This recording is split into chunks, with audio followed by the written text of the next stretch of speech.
Ano ang nasusulat sa Biblia patungkol sa sex?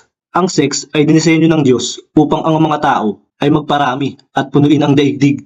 Ito ay sagrado at tanging ang mag-asawang lalaki at babae lamang ang dapat na gumagawa nito. Sad to say, ay binaboy po ni Satanas ang pagiging sagrado ng sex.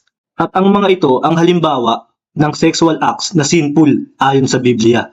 Una sa listahan ay ang anumang sex ng magpartner na hindi kasal. Ikalawa, ang pakikipagtalik sa kapwa lalaki o kapwa babae. Ikatlo, ang sodomy o anal sex, whether sa babae o lalaki ito gagawin. Ikaapat, ang pakikipagtalik sa kapamilya o malapit na kapag-anak. Ikalima, ang pakikipagtalik habang may regla ang babae. Ikaanim, ang anumang hindi natural sex acts gaya ng panonood ng porno, paggamit ng sex toys, group sex, rape, pagiging sadista, pakikipagtalik sa bata, pakikipagtalik sa bangkay, pakikipagtalik sa hayop, at iba pang uri ng kalaswaan.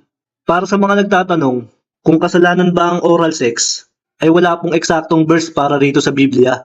Para sa ilan, ang oral sex ay kasalanan at maihahalin tulad sa sodomy dahil hindi ito natural. Para naman sa ilan, ang oral sex ay foreplay lamang.